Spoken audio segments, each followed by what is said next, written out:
এক বেহায়া নারী, বেপর্দা নারী, যেই মেয়ে, যেই মহিলা নিজের রূপ যৌবন অন্য পুরুষকে দেখাইতে পছন্দ করে, গোটা পৃথিবীতে মানুষের সমাজে যত মানুষ এবং জন্তু জানোয়ার আছে পৃথিবীতে, তার মধ্যে সবচেয়ে নিকৃষ্ট জানোয়ার ওই মহিলা, বেহায়া মহিলা। কারণ সে তার শরীরে জন্মগতভাবে, আমরা এখন গরমকাল, এখন গরম লাগতেছে, এখন ঠান্ডার সময় ঠান্ডা লাগা এটা শরীরের স্বাভাবিকতা কিনা? কথা বলেন না কেন? গরমে শীত লাগা, শীতে গরম লাগা অসুস্থতা কিনা?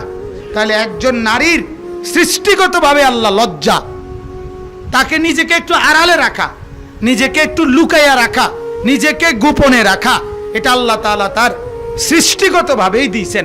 সেটাই যার মধ্যে নাই, ওইটাকেই যে ছিঁড়ে ফেলছে, ওইটাকেই যে নষ্ট করে ফেলছে, তাহলে তার মতো জঙ্গলি, তার মতো অসভ্য আর কে হইতে পারে? এজন্য বেহায়া নারীর মতো, বেপর্দা নারীর মতো নিকৃষ্ট আর কেউ নেই। এজন্য আমি অনেক সময় বলি, একজন রাস্তার পাশে একটি এলাকায় একটা কুকুর মরে লাশ যদি পড়ে থাকে, এটা যে দুর্গন্ধ ছড়ায়, একজন বেহায়া নারী যখন রাস্তা দিয়ে হাঁটে সেটা তার চাইতে বেশি দুর্গন্ধ ছড়ায়।